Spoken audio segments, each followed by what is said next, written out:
हमारा धुरंधर भैया के गाना डिलीट हो गई। जा अब का होई। हमारा इमें लागता कि इमें केहू कुछ कैले नहीं खे।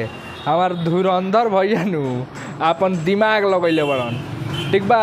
काहे से कि धुरंधर भैया अब खत्म हो चलल बड़न, डूबल तरन, ठीक बा। व्यूज अच्छा खासा नहीं आवत, विवाद करत रहन तो व्यूज आवता।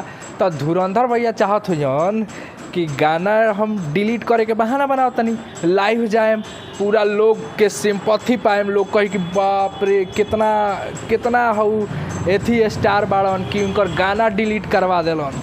हमरा तो इहे लागता, रौरा लोग के का लागता। बाकी ऑडियो क्वालिटी थोड़ा सा अच्छा ना होत, कहीं से बगल में रोड बा, हम बाहर बनी तो अबे खबर आइल तो बनावे के पड़ गई। महाराज बताई ई गाने डिलीट हो गई। अभी पावर स्टार के पावर ह कि हमारा धुरंधर भैया के खोदे वाला दिमाग, ई देखे वाला टाइम आई, रीजन आई। अबे धुरंधर भैया कुछ देर के बाद लाई भैयन महाराज, अबे कोनो ना कोनो तो प्रतिक्रिया आई। कहाँ से कि इतना बड़का इनकर गाना हो गई विवाद करके 2-3 मिलियन चल गई, उ गाना हो गई डिलीट।